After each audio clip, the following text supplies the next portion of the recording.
Questi mi sa che non sono scozzesi però, Comunque va bene, uno strappo alla regola. Siamo tornati in onda qua a Revelot Marco Pinti, sono le 17:17, cerchiamo di capirci qualcosa di più di quello che sta succedendo in Scozia, dopo che insomma io ci ho provato con tutta la buona volontà e basta, perché l'inglese è quello che è, avete sentito, a telefonare casa per casa ad Aberdeen per sapere che cosa avevano votato, ma insomma sono tutti fuori a votare, c'erano le segreterie telefoniche per lo più.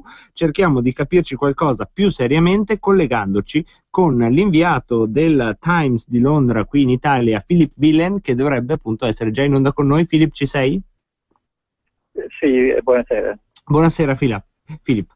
Allora, ci siamo sentiti una settimana fa più o meno e il quadro che avevamo fatto era di una campagna elettorale per il sì e per il no molto civile, dai toni molto bassi, quasi dimessi rispetto agli standard più mediterranei a cui siamo abituati quando si parla di campagne elettorali. Beh, neanche a dirlo, subito dopo quella puntata i toni si sono notevolmente alzati, sia nella propaganda politica che nella cronaca. Ci vuoi raccontare qualcosa in questo senso? Sì, chiaramente ci sono molte passioni, molte emozioni coinvolte in questa decisione importante non solo per la Scozia ma per tutta la Gran Bretagna e ultimamente si legge che alcuni giornalisti che coprono questa vicenda sono stati minacciati. Vedi, ha detto alcuni giornalisti che coprono questa vicenda sono stati minacciati e subito il servizio segreto di Sua Maestà ha fatto cadere la linea qua a Radio Padania. Dobbiamo stare attenti, cari ascoltatori, perché quando hai contro James Bond non sai mai da che parte può sbucare. Comunque, insomma, sta già annunciando una cosa che ci siamo detti fuori onda, ossia che ci sono state delle minacce anche ai giornalisti che stanno seguendo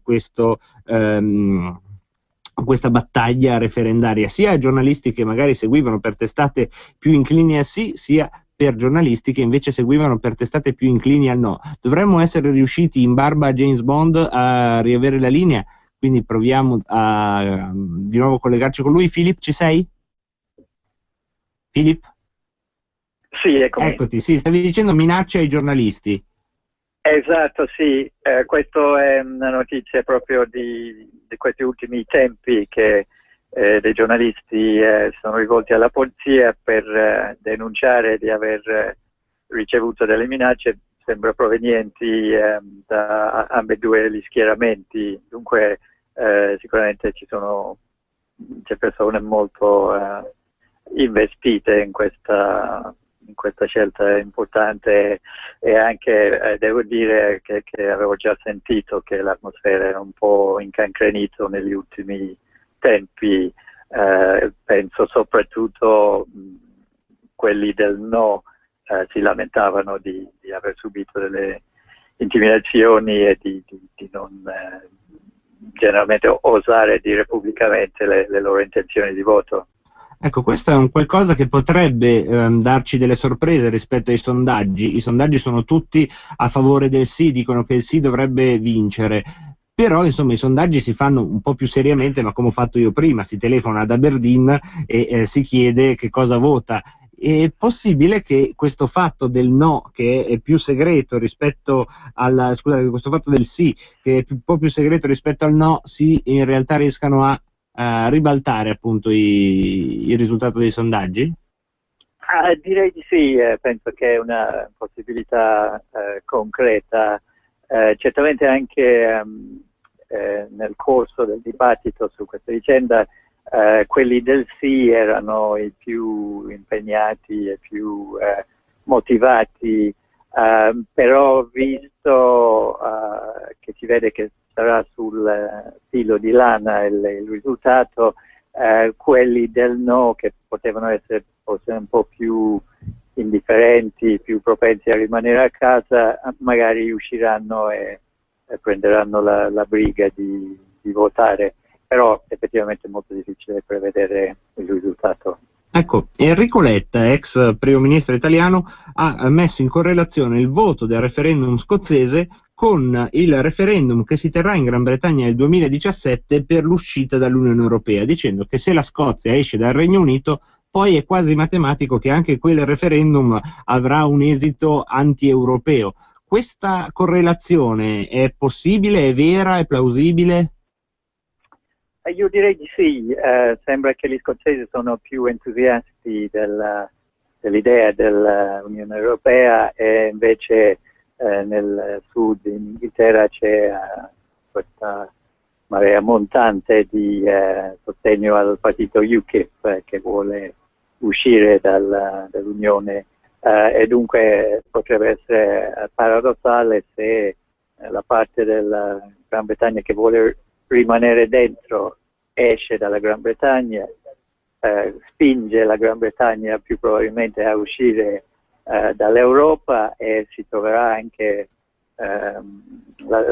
una nuova Scozia indipendente, si troverà pure fuori dall'Europa anche essendo europeisti perché dovranno chiedere di essere riammessi e si dice, anche Letta nel suo articolo ha detto che è molto probabile che la Spagna dica di no perché non vogliono incoraggiare questa stessa avventura per la Catalogna. Ecco, infatti l'ultima domanda che ti faccio da osservatore, ovviamente tecnico e giornalistico. Ieri abbiamo sentito l'ex ministro del Tesoro italiano Giulio Tremonti che ha detto che non è tanto una questione sociale, non è tanto una questione politica, sono proprio gli stati nazionali che all'interno di un'Unione Europea stanno perdendo di valore a favore di stati più piccoli come possono essere la Scozia, la Catalogna, il Veneto e le altre istanze autonomiste. È secondo te una possibilità che ci sia questo disegno concreto oppure siamo in un periodo talmente caotico che è difficile dire da che parte sta andando il mondo? Direi che questa seconda idea è quella che mi sembra più convincente. Comunque mi colpisce che in un momento in cui il progetto europeo sta perdendo di forza e subendo moltissime critiche, anche l'idea dello Stato nazionale si disgrega e dunque si potrebbe andare verso quello che a mio parere sarebbe il peggiore degli esiti, un'Europa che non funziona e un sacco di staterelli, piccoli staterelli che anche possono funzionare con difficoltà. Anche mi chiedo se la Scozia manderà degli ambasciatori in tutti i paesi dove la Gran Bretagna è già rappresentata. Dunque effettivamente siamo in un periodo di grandi cambiamenti e grande caos in Europa. E quindi vedremo il voto di questa sera. Si è registrato il 97% degli aventi diritto, quindi sicuramente è sentitissimo. Noi intanto però salutiamo Philippe Willen che ci ha aiutato a guardare dentro questa storia per ben 2 volte. Grazie mille a Philippe Willen, lo lasciamo tornare al suo articolo che stava scrivendo. Grazie mille a Philippe Willen che appunto ci ha fatto vedere di dentro un pochino quella che è la visione di una persona inglese, di un inglese che lavora per il Times e che quindi ha una sua visione del mondo personale che è quella che abbiamo sentito alla fine, ma prima di tutto c'è stata appunto una panoramica di un clima che quasi in modo un po' strano per loro si è, come ha detto lui, incancrenito. Ecco, non bisogna immaginare le campagne elettorali in quei paesi in modo troppo stereotipato, no? Lo scozzese, come si dice, scorbutico, l'inglese sempre educato, questi sono stereotipi che non vanno da nessuna parte, però è chiaro che c'è una capacità di gestire la democrazia, una maturità democratica superiore a quella di altri paesi tipo l'Italia, la Spagna e altri paesi centroamericani nello stile. È chiaro e si vede dal fatto che, ripeto, questo referendum non nasce da un tira e molla come può essere il referendum del Veneto o della Catalogna in cui lo Stato centrale si oppone. Questo referendum nasce da una voto del Parlamento scozzese, nasce da una richiesta di referendum a cui lo Stato centrale inglese con Cameron ha negoziato i termini di un referendum e finché c'era da scrivere le regole del gioco, ossia come si fa il referendum, qual è la domanda, le due parti sono andate in perfetto, diciamo, accordo e hanno fatto di tutto per trovare una soluzione che fosse la più democratica possibile. Una cosa che magari ci potrebbe far pensare è che insomma si parla di indipendenza della Scozia e voteranno gli scozzesi, quante volte in Italia è successo che magari si parla di indipendenza o autonomia per una data regione e si immagina, ci sono in televisione non solo, quelli che dicono sì sì però devono votare tutti gli italiani, e questo è un altro dato di come si cerca sempre di imbrogliare le carte qui dalle nostre parti, però vedremo se alla fine San Juan Faminga in Gan, per dirla appunto in lingua. Noi adesso facciamo un altro rito propiziatorio, mandiamo un altro gruppo musicale famosissimo, sono i Franz Ferdinand, e anche loro si sono schierati apertissimamente per il sì, tant'è vero che hanno aperto con le loro canzoni una buona parte dei comizi di Salmond, e questa è Ulysses dei Franz Ferdinand, e dopo la pubblicità torneremo in onda qui con Rebelot.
E Matteo Salvini sul suo profilo di Facebook qualche ora fa ha scritto: vado in Scozia perché a prescindere dal risultato oggi è la festa della democrazia, là i cittadini possono scegliere e decidere sul loro futuro, mentre in Italia non si può votare sull'euro, sull'Europa, sulle tasse, sull'immigrazione, e i giornalisti italiani purtroppo questo non lo dicono mai abbastanza. Buon giovedì ragazzi, comunque vada, oggi è una splendida giornata, quindi Salvini in viaggio verso la Scozia questa sera.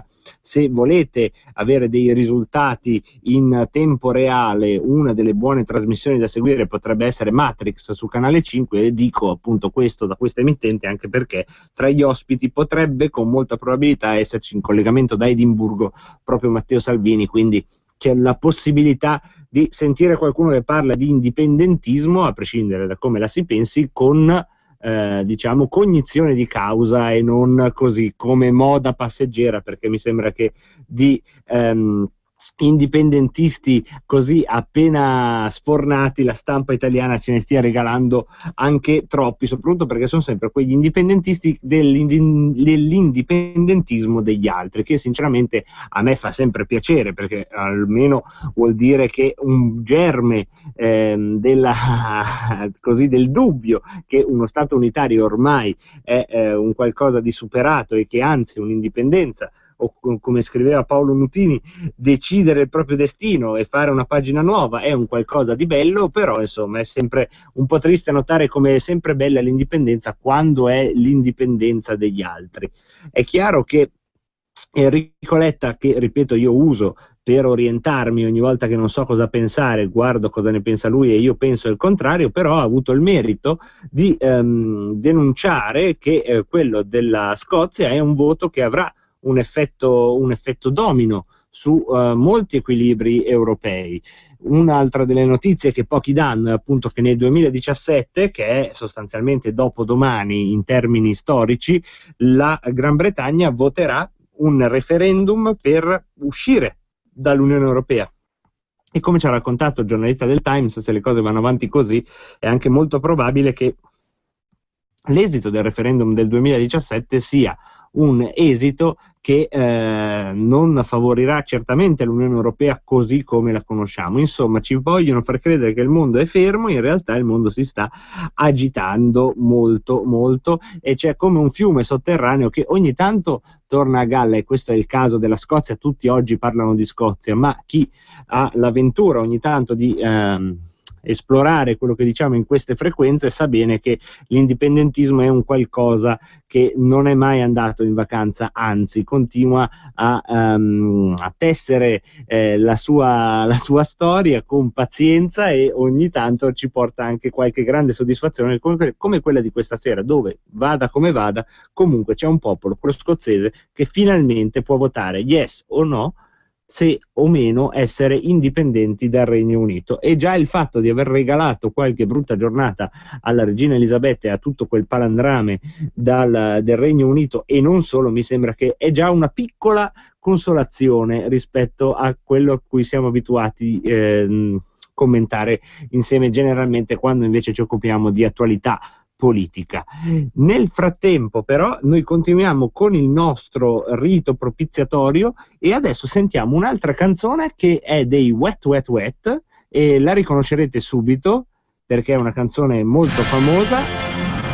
Ebbene sì, sono scozzesi anche loro.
potrà ugualmente ascoltare, non è che smetteranno di produrre whisky e si smetterà di poter sentire le canzoni scozzesi.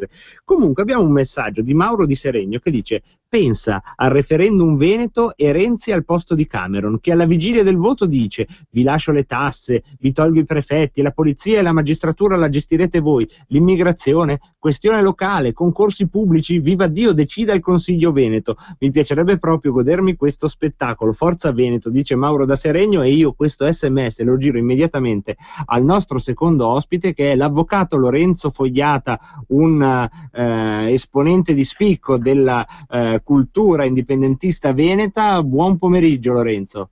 Buon pomeriggio a voi. Lorenzo, ti sembra plausibile Renzi che al posto di Cameron fa quello che Cameron comunque nel bene e nel male sta facendo per cercare di evitare la secessione della Scozia? Non solo ovviamente non è plausibile, ma io vi rilancio anche un altro esempio. Provate a pensare a Napolitano che, come la regina Elisabetta, dica: ma insomma quello che sarà il futuro del Veneto lo decideranno i veneti. Ecco, tanto per capirci. E siamo già nell'irrealtà, dici? Siamo su come fascisti su Marte, cioè dei film di Guzzanti, certo. Allora Lorenzo, stiamo facendo una puntata sul nostro amicone Enrico Letta, che ha avuto il merito di far vedere a tutto il pubblico, anche a chi è contro l'indipendenza della Scozia, come questo voto sia cruciale per tutta l'Europa. E quella che ovviamente ci interessa più da vicino come battaglia indipendentista è quella del Veneto. Secondo te quanto è forte la correlazione tra il voto di stasera e il voto del referendum dell'indipendenza del Veneto?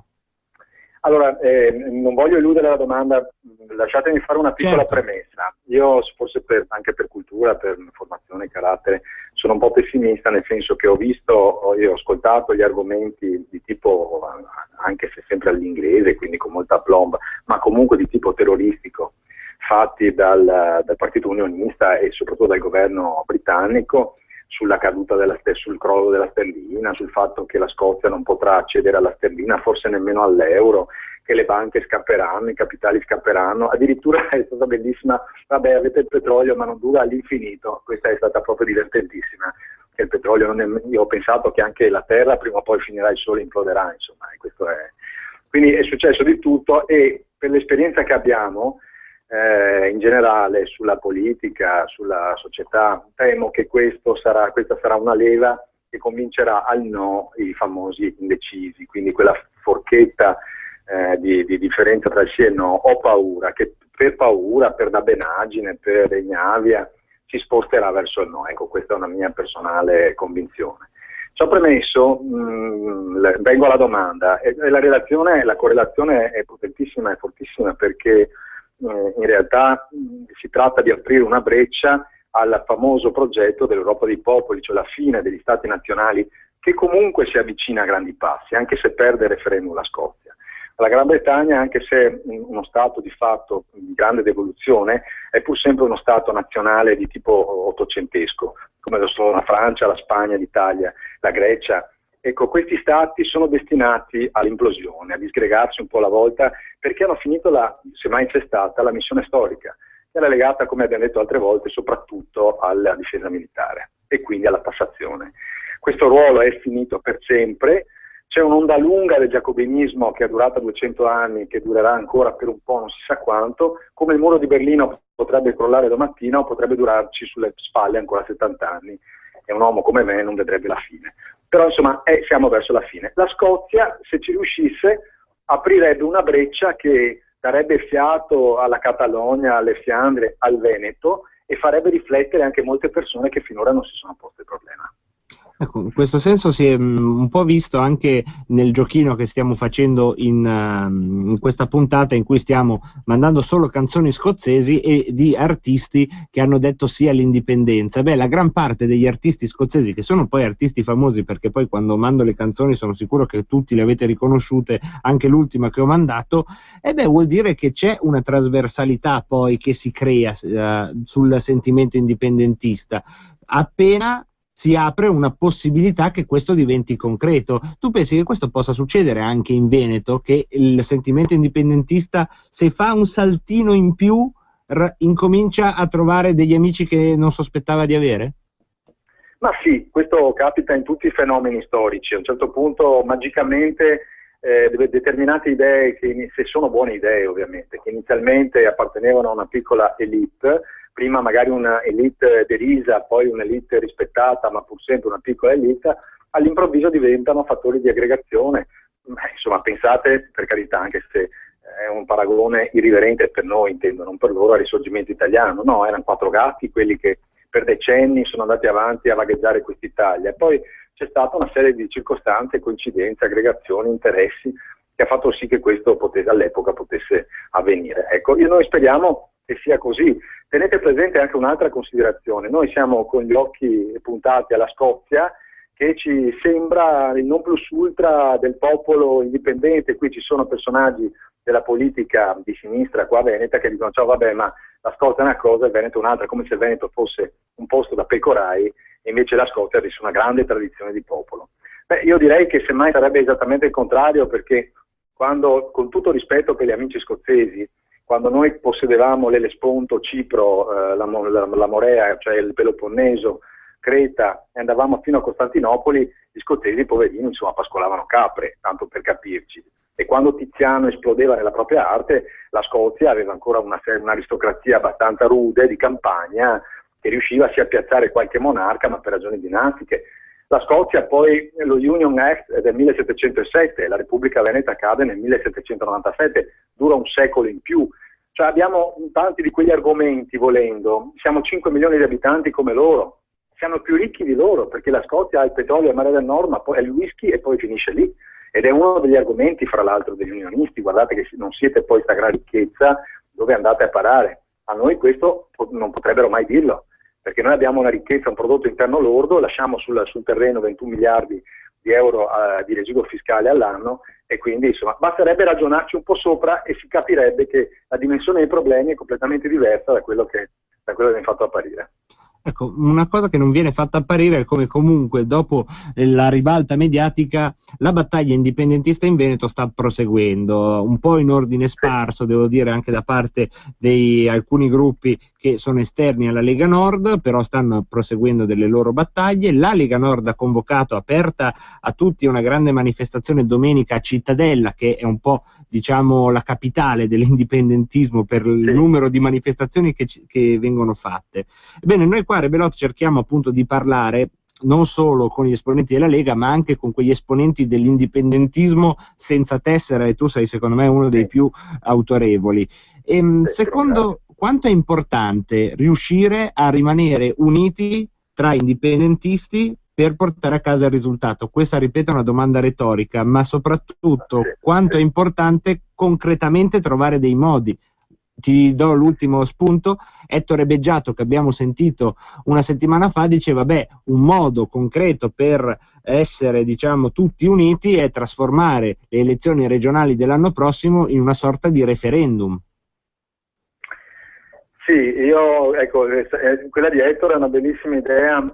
Come sempre arriva il mio pessimismo cosmico, io non credo che qui la popolazione sia ancora preparata a una dimensione del genere. Sarebbe molto bello se lo fosse.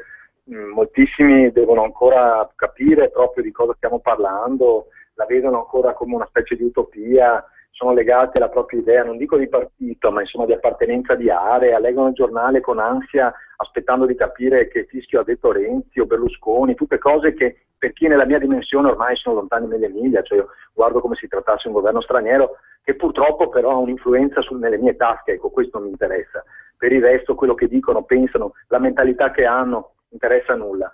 L'unione tra gli indipendentisti sarebbe fondamentale, sia per quanto riguarda la branca, chiamiamola così, Lega, sia fuori Lega, perché fino a che non ci sarà questo sentimento, questa consapevolezza, è chiaro che la battaglia si ferma. Passi avanti ne sono stati fatti tanti, perché anche se formalmente vi è ancora una frammentazione che Ciaresi anche ci ha fatti ridicolizzare, parlano della galassia venetista, tutte queste cose qua, ed è un fatto vero purtroppo, c'è da dire che è cresciuta moltissimo la consapevolezza della necessità di essere uniti. Anche questi movimenti cercano di fare manifestazioni assieme. Parallelamente c'è un consiglio regionale che, pur perplesso, in ordine sparso, a volte in modo inconsapevole, però ha fatto passare una legge sul referendum indipendentista, ha impugnato adesso, si è opposto all'impugnazione del governo alla Corte Costituzionale. Cioè, paradossalmente, ecco i cammini strani della storia, pur in questo magma di perplessità, di poca conoscenza, di ordine sparso, di dilettantismo, c'è una massa che si muove, ma perché si muove? Perché si muove verso una direzione storica, è una direttrice della storia.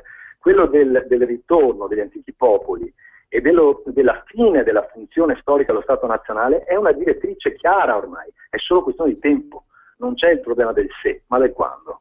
Ecco, questa cosa è una cosa, non so se è uno strano cammino culturale, anche questo è più o meno quello che ci ha detto ieri Giulio Tremonti quando l'abbiamo intervistato sulla Scozia. Noi speculavamo sul fatto che la crisi economica c'entrasse e lui ha detto no, è proprio un cammino storico della scomparsa degli stati nazionali, quindi diciamo, ecco, penso da premesse diverse siete arrivati alla stessa conclusione, può essere quantomeno se non una prova un indizio corposo. No, ma io mi permetto di dartene un altro, scusami se ti interrompo, certo, mi permetto di dartene un altro. Giorni fa sul Gazzettino apro un editoriale, non leggo la firma e leggo il contenuto e vedo che questo redattore dice insomma questo referendum scozzese, queste sarebbero le conseguenze, eccetera eccetera. Io non sono mai stato un fanatico dell'indipendenza di questi popoli, però devo dire che può essere un fattore positivo di crescita e di trasformazione dell'Europa degli Stati nazionali in Europa dei popoli. Firmato, non lo indovinerai mai, no, non lo Romano Prodi. Ma davvero? Allora, quando è un omonimo? recuperi sul Gazzettino, Romano no, non è un omonimo, è lui che ogni tanto fa qualche editoriale per il Gazzettino di Venezia. Sai qual è il problema? Che il Veneto per Romano Prodi è lontano 1000 miglia anche dalla sua corteccia cerebrale, per lui l'Italia non si pone in questione, lui pensa alla Catalogna, alla Scozia, ai Paesi Baschi, alle Fiandre, proprio il Veneto lui direbbe no, ma quella è una roba folcloristica, non c'entra niente. Però è gli indizi di cui parlavi tu, cioè perfino politici storici del centralismo come Romano Prodi ammettono pubblicamente che c'è un cammino storico in corso e che non è un dramma, anzi, solo che non riescono ad applicarlo in casa propria. E questo certamente è un'altra, secondo me, delle cose da estirpare, perché c'è un grande entusiasmo per l'indipendentismo degli altri, vedo in generale, anche in persone esterne alla cerchia, diciamo, della politica o della galassia del leghismo, in cui ci metto dentro un po' tutto il pensiero autonomista, e poi man mano che ci si avvicina all'indipendenza di casa propria, questo entusiasmo scema, non so, è qualcosa di salgariano diventa l'entusiasmo. No, guarda, scusami, non è tanto salgariano, è proprio una direttrice politica precisa. Diamo un nome e cognome, è la sinistra. Perché? Perché i Paesi Baschi, il movimento indipendentista è di estrema sinistra. In Catalogna è un movimento socialista. In Scozia è più che laburista. Io sono andato a un rally scozzese 2 anni fa, indipendentista, non credevo di sentire tutti questi discorsi che parlavano di indipendenza, ma in realtà erano una lotta di classe, perché quasi tutti i discorsi sul palco erano indirizzati contro i Tories, the rule of Tories, il dominio dei Tories, dei conservatori di Westminster. Cioè era tutto in favore della classe dei lavoratori, del welfare, era un discorso di sinistra. Allora, i sinistri di casa nostra sono innamorati di queste cose che riguardano gli altri. Invece quando qualcuno in casa nostra appunto si fa avanti con le stesse identiche istanze, si colloca per loro immediatamente a destra, si colloca immediatamente in una fascia di xenofobia, in una fascia inaccettabile. E questa è la doppia faccia di questi intellettuali salottieri e alla page di cui parla Feltri. Sì, questo è un altro dei dati che purtroppo con cui dobbiamo fare i conti. Una volta si poteva dire una pessima sinistra, oggi con Renzi non si può secondo me neanche più usare il termine sinistra, ma è una sorta di neodestra, una roba strana, non lo so. Ma no, ma non è né destra né sinistra, sai, questo ormai è lo scontro, anche questo fa parte di questa direttrice di cui stiamo parlando. Il superamento delle categorie storiche, che formalmente non c'è, sostanzialmente c'è già, l'hai detto tu, Renzi non è più niente, non è sinistra né destra, viene criticato, infatti l'articolo 18 è stato attaccato dal PD stesso, quindi ormai non si capisce più nulla, perché la lotta si sta spostando tra chi vuole mantenere questo sistema centralista, questa classe di boiardi che mangia alle nostre spalle, e chi invece vuole cominciare a governare la propria vita. Punto. Questa ormai è la contrapposizione. Non è più la destra e la sinistra non esistono più. Fascisti e comunisti si danno la mano contro gli indipendentisti. Eh sì, questa è una cosa di cui noi cerchiamo di dar conto nel nostro piccolo, ma che dovrebbe davvero entrare a forza nella coscienza delle persone. Come seguirai, l'ultima domanda Lorenzo, un po' così per ridere, come seguirai questa sera l'esito del referendum? Hai dei riti propiziatori oppure ti farai dire... Guarda, io ho un bel balcone su una strada veneziana famosa, tu sai che abito in Venezia Centro Storico, Con grande che mi ha invidia, lo so. consentito di mettere un'asta con un grande leone di San Marco e sotto ho già messo una bandiera scozzese. Ecco, questo è il mio rito propiziatorio. Poi, ok. insomma, che Dio salvi la Scozia. Ecco, grazie mille Lorenzo Fogliata, a presto, grazie mille del bellissimo intervento che ci hai dato, e allora noi continuiamo invece con il nostro rito propiziatorio. Questi sono i De Fratellis, e anche qui voi direte, ma qua sono italiani? No, no, sono scozzesi.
E ci sono delle cose che non so, ad esempio non so se i De Fratellis voteranno sì o no, perché purtroppo pare che si siano sciolti. Ho scoperto questa cosa, comunque peccato, perché facevano della musica che secondo me quantomeno aiuta a mantenersi svegli e a non cadere negli tranelli degli abbiocchi centralisti. E poi abbiamo Claudio, che io ringrazio tantissimo, perché poi abbiamo degli ascoltatori che fanno delle domande molto pertinenti, e mi chiede: ma come mai al referendum della Scozia si vota di giovedì? Caro Claudio, c'hai ragione, è già la seconda volta che si vota di giovedì, anche gli olandesi votano di giovedì, ma perché? Perché se qualcuno sa questa risposta vince un salmone che noi teniamo in frigo dal 1996, fu pescato nel Po e fu, diciamo, preso come un prodigio di buon auspicio per la Padania. Lo teniamo in frigo da allora. Beh, chi mi dà la risposta del perché gli scozzesi votano di giovedì vincerà il nostro salmone che teniamo appunto nel nostro frigorifero della radio. Allora, pochi minuti dopodiché arriveremo al GR delle 18 e alla pubblicità, ma poi torneremo, come sapete, in diretta qua a Rebelote, e nella terza parte i telefoni saranno spalancati per sapere da voi, uno, diciamo scherzosamente, quale può essere il vostro rito di superstizione per questa sera, se lo farete, qualche rito scaramantico per far andare il voto in un senso o nell'altro. La seconda invece, più seria e che può certamente arricchire anche il dibattito che stiamo facendo oggi, è: qual è la correlazione tra il voto scozzese, la richiesta di votare della Catalogna, che ancora ha ribadito che il 9 novembre in un modo o nell'altro loro votano, il Veneto, che abbiamo sentito con Fogliata, è una dimensione che possiamo per semplicità definire la terza in classifica ormai per importanza in Europa, dal momento che i Paesi Baschi sono in questo momento un po' tiepidi nei confronti dell'istanza secessionista, e dico ovviamente generalizzando perché ci sono varie forze politiche, però è chiaro che i Paesi Baschi da soli hanno un problemino di materie prime che il Veneto non ha, che la Scozia non ha e che la Catalogna non ha, un tessuto produttivo che non veramente avrebbe delle carenze, e che quindi in questo momento probabilmente è questo che fa in modo che non vadano in ebollizione. Beh, quindi il Veneto è probabilmente la terza questione indipendentista, e se anche Romano Prodi, abbiamo scoperto sul Gazzettino, benedice l'Europa dei popoli, beh, allora possiamo davvero aspettarci di tutto. E quindi, sia che siate Romano Prodi sia che non lo siate, annotatevi il numero per gli SMS per scrivere il vostro rito superstizioso, che leggerò dopo la pubblicità. 346 64 277 56. A tra poco. Ricordate Su e Giù, il sistema saliscendi per tendaggi? Su e Giù, il dispositivo che fa scendere le tende con tutto il binario, permettendovi di toglierle in sicurezza. Senza la paura di cadere dalla scala per lavarle. Su e Giù è in vendita presso tappezzieri, colorifici e ferramenta. Telefonate al